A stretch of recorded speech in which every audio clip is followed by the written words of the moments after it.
My regular route runs between Vancouver and San Francisco, a straightforward drive, unassuming on the surface, with its monotonous stretches of asphalt cutting through forests, mountains, and the occasional barren plain. It's the kind of route where the scenery barely changes for hours at a time, a ribbon of road framed by the silhouettes of endless pine trees or the blanketing fog of coastal ridges.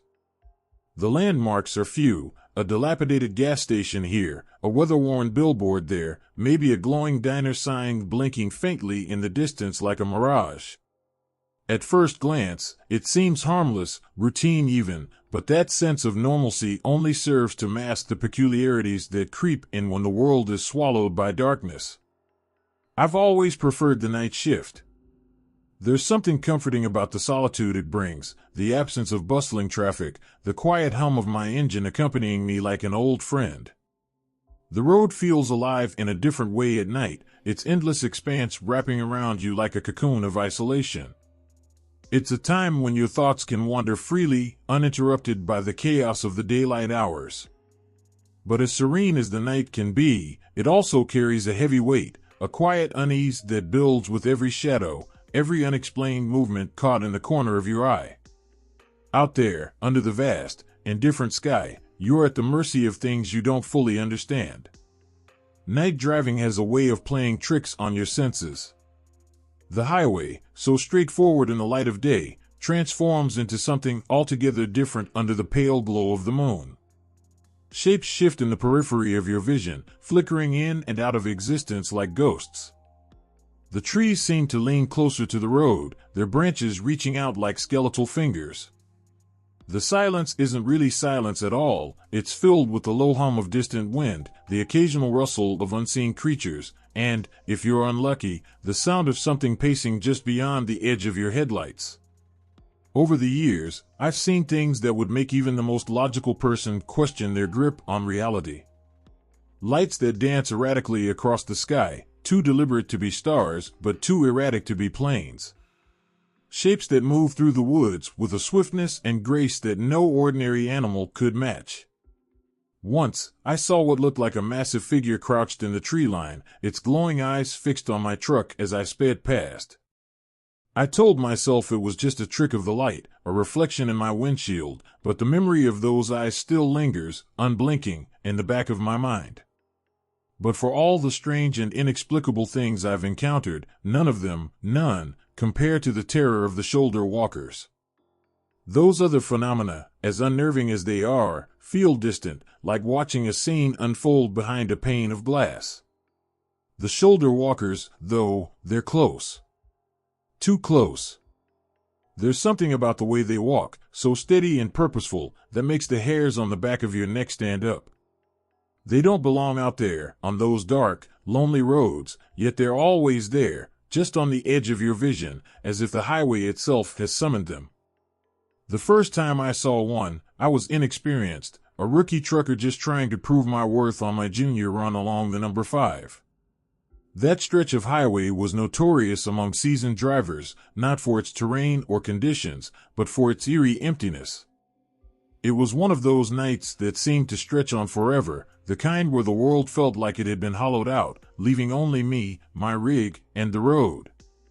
The air was sharp and cool, the kind that seeped into your bones if you weren't careful, and the full moon hung above like a pale sentinel, bathing the landscape in an otherworldly light. The asphalt shimmered faintly in its glow, stretching ahead like an endless silver ribbon. I was alert, my senses sharpened by the solitude and the quiet hum of my truck. That's when I saw her. At first, she was just a shape in the distance, barely more than a shadow against the stark white line of the shoulder. As I got closer, details began to emerge, her slight figure, the delicate sway of her blue summer dress in the faint breeze, and finally, her face. She wasn't looking at me, in fact, she wasn't looking at anything at all. Her vacant smile was frozen in place, as though she were lost in some private reverie.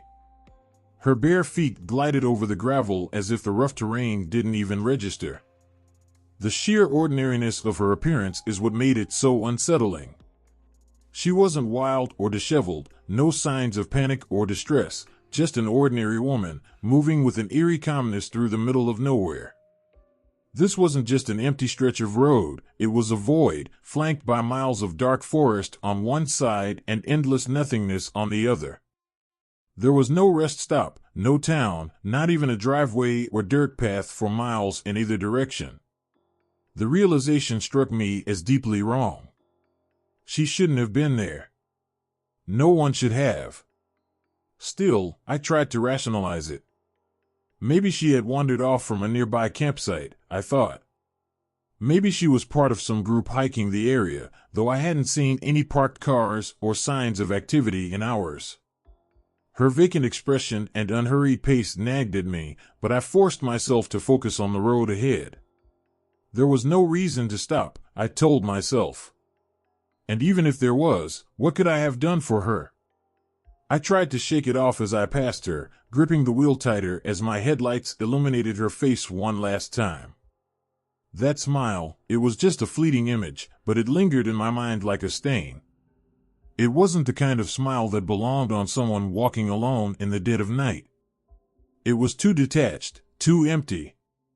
And as her figure disappeared into the rearview mirror, swallowed by the darkness, a gnawing unease began to take root in my chest.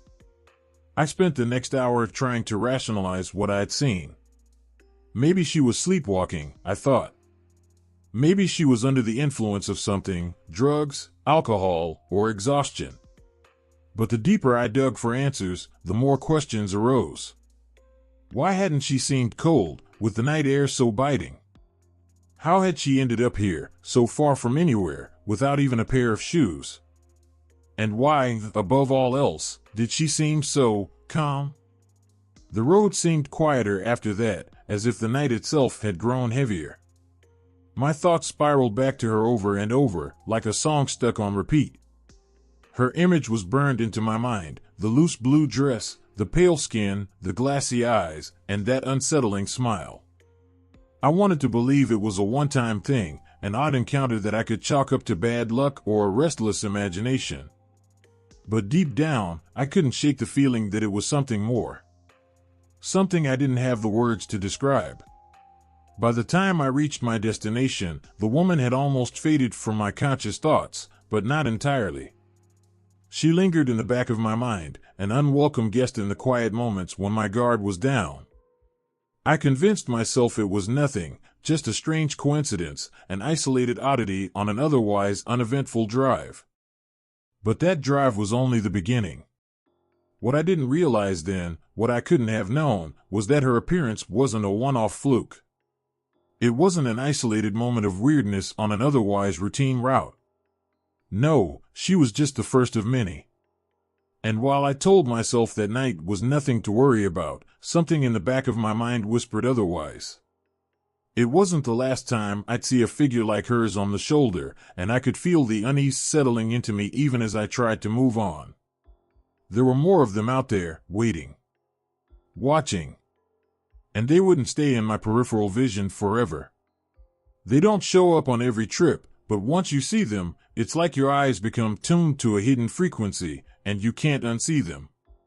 What once blended seamlessly into the darkness now stands out with chilling clarity.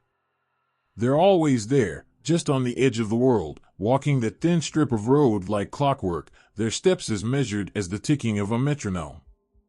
It's as if the road itself owns them, like they're bound to it by some unspoken law. I've passed men with faces withered by time, women with hair flowing like silver under the moonlight, and even children, small silhouettes trudging along, their movements too deliberate for anyone so young. Each one is unique in appearance, but identical in their purpose, that unbroken, unending march down the shoulder. It's not just their presence that's disturbing, it's the way they seem so detached from everything around them. No matter the weather, no matter how close you get, they never flinch, never react, never look like they belong in the world as you know it. Their clothes might be pristine or tattered, modern or dated, but they all share that same eerie disconnection from the present. Some are barefoot, their feet gliding across gravel without a wince, others are dressed like they stepped out of a different century entirely. And yet, no matter how many details you pick apart, you're left with the same overwhelming sense of wrongness. The other truckers call them moon wanderers, a term whispered around diner tables and in late-night CB chatter. It has an air of folklore to it, almost dismissive, like they're just another ghost story passed down to give the road a little more character. But I never liked the name. There's something far too benign about moon wanderers, something that suggests a sense of aimlessness or harmless curiosity. That's not what they are. They're deliberate. Intentional. I call them shoulder walkers because that's what they are, figures tethered to the edge of the road, bound to it like marionettes to their strings. And the way they walk, always the same pace, the same rhythm, makes it impossible to believe they're lost or confused. They're going somewhere. And that's what terrifies me the most. I don't know where they're going, but I'm certain it's not anywhere I'd want to follow. For years, I made a habit of simply passing them by, eyes fixed firmly on the road ahead, hands gripping the wheel tighter whenever they appeared. The unspoken rule among truckers is that you don't stop for them, you don't engage with them, you don't even acknowledge them if you can help it. They're like shadows cast where no light should fall, and you learn quickly that the less attention you give them, the better.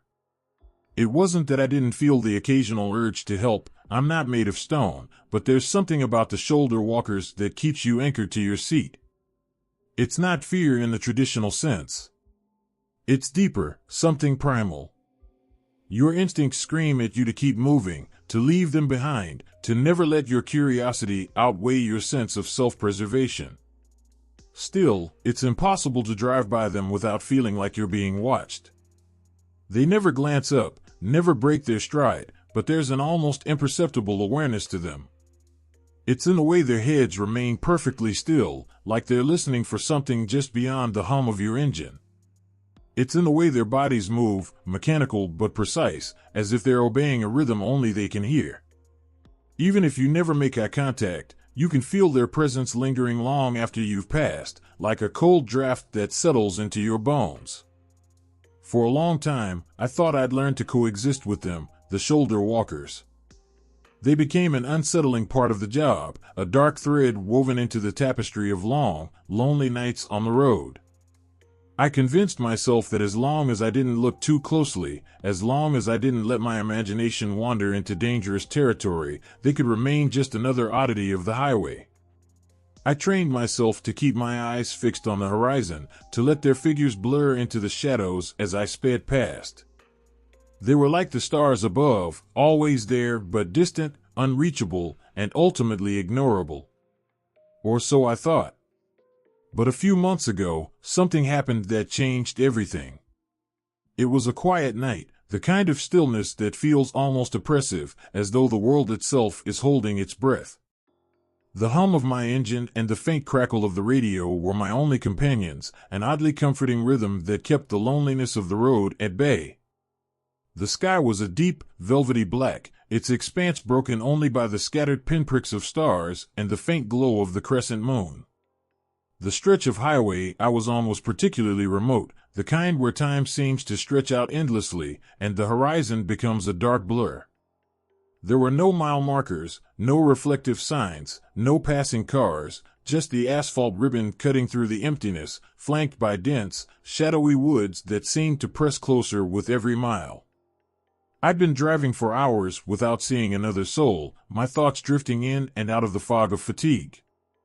It was the kind of desolation that makes the mind wander, that stirs up buried memories and vague anxieties. I kept my eyes on the road ahead, my hands gripping the wheel just tightly enough to ward off the creeping unease that sometimes comes with nights like this. The road felt too quiet, the kind of quiet that makes you wonder if you've somehow slipped out of reality and into some liminal space where the rules of the world don't apply. That's when I saw her. At first, it was just a flicker of movement on the edge of my headlights, something pale and indistinct against the darkness of the shoulder. I squinted, leaning forward slightly, trying to make sense of the figures slowly materializing from the shadows. As my rig drew closer, the details came into focus, a frail old woman, hunched and shuffling along the shoulder in a hospital gown that billowed slightly in the faint breeze. Her silhouette was so thin, so fragile-looking, that she seemed almost weightless, as though a gust of wind could carry her away. Her white hair was wild and unkempt, a chaotic halo that framed her gaunt, sunken face. Her skin, pale and papery, seemed to glow faintly in the moonlight, making her look almost spectral. She moved with a slow, deliberate rhythm, her hospital slippers scraping against the pavement in a sound that I could somehow hear even through the sealed cab of my truck. It was a sound that stuck in my mind, like fingernails brushing lightly against stone, a rhythmic cadence that matched her unyielding shuffle. Her smile caught me off guard. It wasn't the kind of smile that warmed your heart, it was a hollow, vacant expression that sent a chill down my spine. Yet, there was something about her that reminded me of my grandmother, long since passed. Against my better judgment, I decided to stop. Pulling my rig to the side of the road, I grabbed the flashlight from the glove box and stepped out into the cool night air. As I walked toward her, the sound of her shuffling feet grew louder, the scrape of rubber against gravel grating on my nerves. I called out to her, my voice tentative, but she didn't respond. She just kept moving, her empty gaze fixed on the horizon. When she finally stepped into the beam of my flashlight, I froze. Up close, she looked even worse. Her skin was pale and paper-thin, her eyes sunken and lifeless. But it was her smile that truly unnerved me, a tight-lipped grin that seemed to mock me. My instincts screamed at me to turn back, to get in my truck and drive, but I couldn't move. "Are you okay?" I asked, my voice trembling. "You shouldn't be out here." She didn't respond. She didn't even slow down. I took another step, the flashlight trembling slightly in my hand. "Do you need help?" Still, nothing. Just the steady scrape of her slippers against the pavement, a sound that seemed to grow louder with each passing second. My heart was pounding now, a cold sweat breaking out on the back of my neck as I edged closer. The beam of light caught her face again, illuminating that hollow, lifeless smile, and I felt a shiver of pure dread crawl up my spine. Every instinct I had screamed at me to turn around, to get back in the truck and drive away. But I couldn't. Something about her, something I couldn't quite name, held me there, rooted to the spot as she shuffled closer. I told myself I was just trying to help, that I couldn't leave her alone out here. But deep down, I knew there was something more, something darker, something I didn't want to admit even to myself. She raised her hands with a slow, deliberate motion, the bony fingers curling toward me in a way that felt both mechanical and predatory, like a rusted machine grinding into life. Her nails were cracked and yellowed, jagged tips that seemed to shimmer faintly in the beam of my flashlight. It wasn't just the sight of her hands that froze me in place, but the overwhelming sense of malice radiating from her, a suffocating wave of dread that made it hard to breathe. Her jaw creaked open, unnaturally wide, revealing not just the pale, shriveled gums where teeth should have been, but a yawning void that seemed to stretch deeper than should have been anatomically possible. It wasn't just a mouth, it was a chasm, a pit of nothingness, blacker than the night around us, as though she were some living gateway to something far worse. I couldn't tear my eyes away, even as panic surged through me, my limbs growing clumsy and unresponsive. My flashlight shook in my trembling grip, the beam bouncing erratically as my breath hitched in shallow, rapid gasps. That grin of hers, too wide, too fixed, never faltered, even as the edges of her mouth seemed to stretch unnaturally, splitting the skin at the corners into thin, oozing cracks. I stumbled back, tripping over my own feet, the flashlight slipping from my grasp and clattering to the pavement. The beam spun wildly, casting long, flickering shadows across the road, but I didn't dare reach for it. My instincts screamed at me to run, but my legs wouldn't cooperate. I could only watch as she began to move. Her lunge was impossibly fast, her frail body surging forward with a strength and agility that defied every law of nature. One moment, she was shuffling toward me at that agonizingly slow pace, and the next, she was upon me, her cold, skeletal fingers wrapping around my ankles like iron clamps. The chill of her touch was immediate and biting, as though all the warmth in my body were being sucked out through her grasp. I tried to kick free, tried to twist and pull away, but her grip was unyielding, her spindly arms possessing a strength that felt monstrous, otherworldly. It wasn't just her physical strength, it was as if the very act of resistance fed her, made her grip tighter, her pull stronger. The scraping sound of her slippers against the pavement grew louder, more relentless, as she began to drag me toward the shoulder. The rhythmic scrape was no longer just a sound, it was a presence, an invasive force that seemed to burrow into my mind, echoing there like a cruel, mocking refrain. My knees scraped against the gravel, the jagged rocks biting into my skin, but the pain barely registered against the overwhelming terror that consumed me. Her face loomed closer, her sunken eyes locking onto mine with an intensity that felt like a physical weight. Those eyes, they were pits of shadow, devoid of any reflection, and yet I felt something staring out from within them, something ancient and hungry. I thrashed wildly, my boots connecting with her brittle arms and her hollow chest, but it was like striking solid stone. My kick sent vibrations through my legs, jolting my body with each impact, but she didn't even flinch. Her gaunt face remained frozen in that same eerie grin, her head tilting slightly to the side as though mocking my futile attempts to escape. The more I struggled, the more the air seemed to thicken, pressing down on me like a suffocating blanket. The relentless scraping of her feet against the pavement grew louder, sharper, until it seemed to drown out every other sound, even the frantic pounding of my own heart. I clawed at the ground, my fingers digging into the gravel in a desperate attempt to anchor myself. The sharp edges of the stones cut into my palms, but I didn't care. I could feel myself being pulled closer and closer to the shoulder, to the edge of the road where the darkness seemed to deepen unnaturally, as if the very fabric of reality was unraveling there. It wasn't just the physical act of being dragged, it was the sensation of being pulled towards something far worse, something I couldn't see but could feel in the marrow of my bones.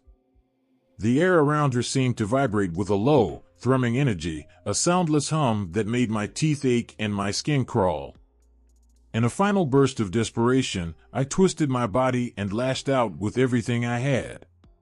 My boot struck her square in the jaw, the impact sending a shockwave through my leg. Her head snapped to the side with a sickening crack, but when she turned back to me, her grin was wider, her face more distorted. The flesh around her mouth seemed to tear slightly, her lips pulling back to reveal more of that impossible void, that consuming darkness that threatened to swallow me whole. Her grip faltered, just for a moment, and I felt a faint flicker of hope ignite within me. I kicked again, this time with both feet, pouring every ounce of strength I had into the motion.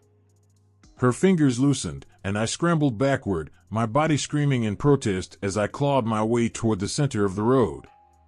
But even as I dragged myself free, the scraping sound of her slippers didn't stop. It followed me, relentless and unyielding, like the ticking of some malevolent clock counting down the moments until she caught me again. My flashlight flickered wildly on the ground, its beam casting fleeting glimpses of her as she shuffled closer, her hands outstretched, her grin impossibly wide. For a moment, I thought I saw something else behind her, shadows moving unnaturally, shapes that seemed to ripple and writhe like living smoke. Whatever they were, they seemed to follow her, drawn to her, feeding off her presence. Even as she vanished into the thick veil of darkness, her gaze clung to me, a phantom weight that bore into my chest and refused to let go. Her sunken, lifeless eyes were etched into my mind like a brand, their hollow depths holding something far more malevolent than mere emptiness. It was as if her stare had reached inside me, clawing at the deepest recesses of my soul, leaving a lingering presence that I couldn't shake.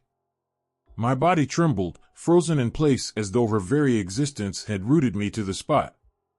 The night pressed in around me, heavy and suffocating, each second stretching into an eternity as I sat in the cold silence, unable to move. My thoughts raced wildly, frantic and disjointed. Every logical part of my brain screamed at me to get back into the truck, to lock the doors, to escape while I still could. But my body refused to listen, paralyzed by the primal fear that coursed through me like ice water. The sound of her shuffling feet still echoed faintly in my ears, a phantom noise that seemed to taunt me, even though she was no longer in sight. My hands were clammy, my breaths coming in short, ragged gasps, as if the very air had turned against me. The flashlight lay forgotten on the ground, its dim beam casting erratic shadows that danced unnervingly across the pavement. Finally, with a Herculean effort, I forced myself to move. My legs felt weak, unsteady, as I stumbled back toward my truck, every step a battle against the invisible force that seemed to pull me toward the shoulder. My fingers fumbled with the door handle, slippery with sweat, and I practically fell into the cab, slamming the door shut behind me. The instant the lock clicked into place, I felt a small surge of relief, but it was fleeting. My hands shook violently as I gripped the steering wheel, the cool leather grounding me just enough to regain some semblance of control. I turned the key in the ignition, and the truck roared to life, its familiar vibrations a comforting reminder of the real world.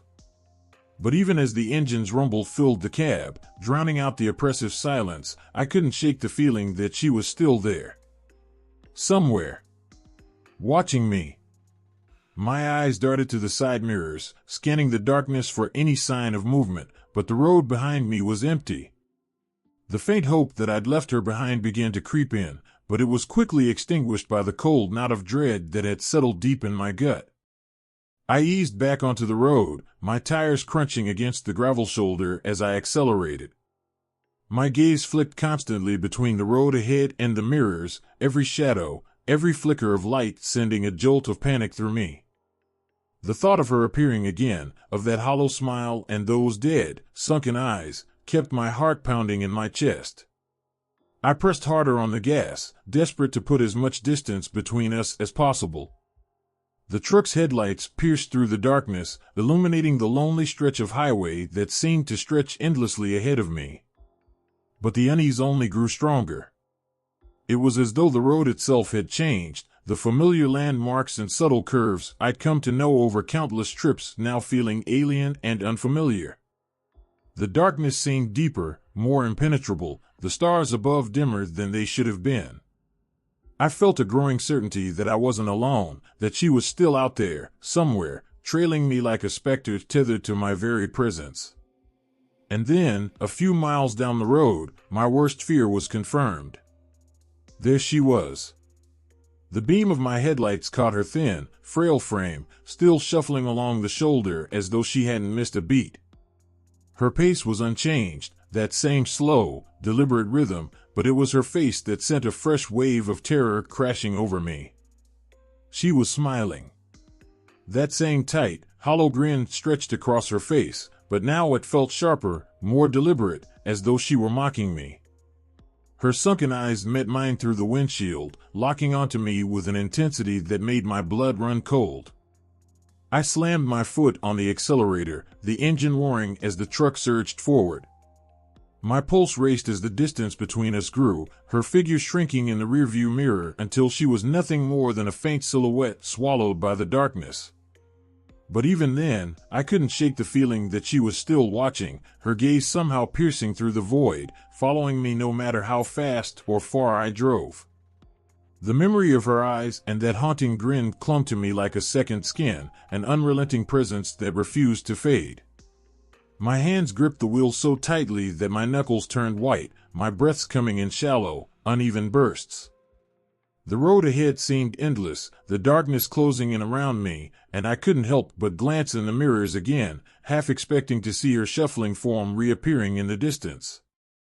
As the miles rolled by, the silence in the cab grew oppressive, the hum of the engine and the faint static of the radio doing little to ease the growing tension. My mind replayed the sight of her over and over, that frail body moving with such unnatural purpose, that face frozen in a grim parody of joy. I couldn't escape it, couldn't push it away no matter how hard I tried. It was as if her presence had burrowed into my very thoughts, infecting them with an unshakable sense of dread. And deep down, I knew. I knew this wasn't over. I could put 100 miles between us, 1,000, and it wouldn't matter. She wasn't bound by the rules of distance or time. She wasn't something I could outrun. She was still out there, waiting, watching. And the worst part? I couldn't shake the feeling that no matter how far I drove, our paths would cross again. Since that night, the shoulder walkers have changed in ways I can't fully explain, their behavior shifting from an eerie background anomaly to something far more deliberate, far more personal. They used to be little more than strange shadows on the edge of my headlights, their gazes fixed forward, always walking towards some unseen, unknowable destination. But now, every time I pass one, I feel the weight of their stare, heavy and unrelenting, as if they're peeling back layers of my thoughts, unraveling me with those dark, empty eyes. It's not just a glance, they're looking at me, through me, as if they've marked me for something. It's as though they've come to know me, to recognize me, and that recognition chills me to my core. Their faces have changed too, though I don't know if it's just my imagination or some horrifying truth I can't bring myself to accept. The smiles that once seemed vacant now feel deliberate, mocking, as if they're in on some terrible secret that I can't comprehend. Sometimes, when my rig's headlights sweep over their features, I catch flickers of movement, lips curling just slightly tighter, eyes narrowing with a faint glimmer of malice, heads tilting ever so slightly as I pass. It's subtle, almost imperceptible, but it's enough to send my pulse racing every single time. I can feel it in my gut, they've noticed me. And they're waiting for something. I've tried everything to shake the feeling, to convince myself that it's all in my head. I've altered my routes, sticking to busier highways whenever I can, even if it adds hours to my trips. But no matter how far I stray from the desolate backroads where they seem most common, they still appear. I'll spot them on the outskirts of small towns, at the edge of gas station lots, even at the distant corners of roadside rest stops. Always walking, always watching. It's like they're not bound to any specific stretch of highway anymore, they're bound to me. Every time I climb into the cab and settle in for a long night on the road, I feel their presence waiting just beyond the edge of my headlights, and the darkness that stretches infinitely in all directions. It's as though they know my schedule, my routes, my habits. Sometimes I'll catch movement in my side mirrors, fleeting shapes that vanish the moment I turn to look. Other times, I'll feel an unshakable sense of being watched, the hair on the back of my neck prickling even when the road ahead seems empty. It's a presence I can't escape, no matter how fast or far I drive. I've stopped trying to make sense of it. What little logic I could cling to unraveled the moment I realized they'd begun to change, and now all I'm left with is fear and a quiet, gnawing dread. The road is full of mysteries, strange phenomena that defy reason, and I've learned the hard way that some things are better left unexplored. The shoulder walkers are one of those things, an enigma that offers no answers, only more questions and more terror. I've replayed that night over and over in my mind, trying to figure out what went wrong, what made them turn their attention to me. But the truth is, I don't think it matters. Whatever they are, whatever they want, they've already decided to mark me. That's all there is to it. If there's one thing I've learned, one piece of advice I can offer to anyone who dares to drive the lonely highways at night, it's this: never stop for a shoulder walker. No matter how harmless they seem, no matter how pitiful or familiar they might appear, don't slow down. Don't even look at them for too long. Keep driving. Because once you've stopped, once you've given them even a sliver of attention, they'll never let you go. They'll follow you, lingering at the edges of your vision, their faces burned into your mind like a scar you can't erase.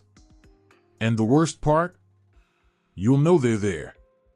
Every time the highway stretches out endlessly before you, every time the darkness closes in and swallows the world around you, you'll feel them. Waiting. Watching.